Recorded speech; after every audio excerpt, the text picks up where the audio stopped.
ជំរាបសួរអ្នករាល់គ្នាថ្ងៃនេះមកជួបជាមួយនឹងខ្ញុំមកបង្ហាញពីរបៀបបង្កើត Chat GPT ចង់ដឹងថាគេបង្កើត account របស់វាយ៉ាងណាកុំភ្លេចតាមដានជាមួយនឹងខ្ញុំជាដំបូងយើងចុចចូលមកក្នុងកម្មវិធី Google សិនមកឬក៏យើងអាចចូលទៅ download Chat GPT នៅក្នុង Play Store ឬក៏ App Store មកតែម្ដងក៏បានតែខ្ញុំមិនចាំបាច់ download ទេខ្ញុំចុចចូលទៅក្នុងកម្មវិធី Google តែម្ដងបន្ទាប់ពីយើងចុចចូលមកដល់ក្នុង Google ហើយ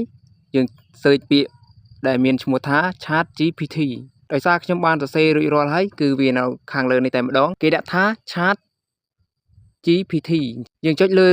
ពាក្យហ្នឹងមកបន្ទាប់មកយើងអូសទៅរកឈ្មោះថា Chat GPT យើងចុចលើវា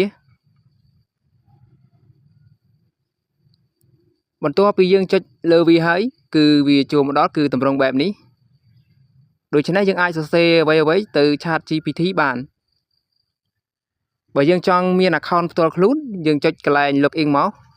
ដូច្នេះខ្ញុំសូមចុចកន្លែង login ដើម្បីបង្កើត account ផ្ទាល់ខ្លួននៅក្នុង Chat GPT បន្ទាប់ពីយើងជ្រើសរើសហើយគឺគេមានជម្រើសឲ្យយើងគឺ continue with Google ជាមួយនឹង continue with Apple និង continue with phone ដូចនេះយើងអាចជ្រើសរើសបានឥឡូវខ្ញុំសូមជ្រើសរើសជាមួយ continue ជាមួយ Google បន្ទាប់មកគឺវា load ជម្រើសឲ្យយើងមានច្រើនបើសិនជា Gmail យើងមានច្រើនគឺវា load ជម្រើសឲ្យយើងទាំងអស់តែម្ដងយើងអាចជ្រើសរើស Gmail មួយណាដែលយើងចង់ប្រើឥឡូវខ្ញុំសូមជ្រើសរើស Gmail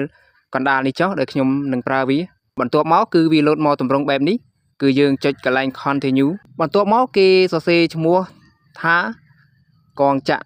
គឺឈ្មោះរបស់យើងគឺកងចក្របន្ទាប់មកខាងក្រោមនេះគឺឲ្យយើងដាក់អាយុឥឡូវយើងអាយុប្រហែលយើងដាក់អាយុប៉ុណ្ណឹងមកខ្ញុំសូមដាក់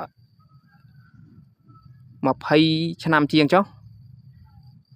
28អីចឹងមកបន្ទាប់មកគឺយើងចុចសញ្ញាព្រុញខាងក្រោមនេះទៅតែម្ដងឥឡូវវាកំពុងតែដំណើរការទៅហើយតាមល្បឿនអ៊ីនធឺណិតរបស់យើងលឿនឬក៏យឺតបន្ទាប់មកគឺវា load មកបែបនេះចុច continue ទៅម្ដងទៀតបន្ទាប់ពីយើងចុច continue ទៅម្ដងទៀតហើយគឺវា load តម្រង់បែបនេះគឺមានន័យថាយើងបង្កើត account Chat GPT បានហើយគឺឲ្យយើង upgrade ឥឡូវខ្ញុំមិនទាន់ upgrade ទេគឺខ្ញុំបង្កើតបានហើយឥឡូវខ្ញុំសាកសរសេរទៅ Chat GPT មួយគឺខ្ញុំដាក់ថាសួស្ដីបន្ទាប់មកខ្ញុំបញ្ជូនទៅបន្ទាប់ពីយើងបញ្ជូនទៅគឺវានឹងផ្ញើសារមកយើងវិញវាសួស្ដីយើងហើយវានឹងសួរយើងថាតើជួយអ្វីបានជាដើមវីដេអូដែលខ្ញុំមកបង្ហាញរបៀបបង្កើត Chat GPT account របស់ Chat GPT នេះគឺមានតែប៉ុណ្្នឹងទេអរគុណសម្រាប់បងប្អូនណាដែលមិនទាន់ចេះដែលទើបតែជួយប្រើ Chat GPT បងប្អូនអាចធ្វើតាមវីដេអូរបស់ខ្ញុំបើតាមខ្ញុំធ្លាប់ប្រើកម្មវិធី Google Gemini គឺនឹង Chat GPT គឺវាស្រដៀងស្តីគ្នាដែរវាខុសគ្នាបន្តិចបន្តួចទៅលើចំណុចមួយចំនួន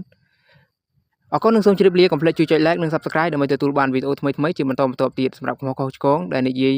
តាក់រ៉ាក់រអ៊ូលត្រង់ចំណុចណាសូមអធិស្ឋាន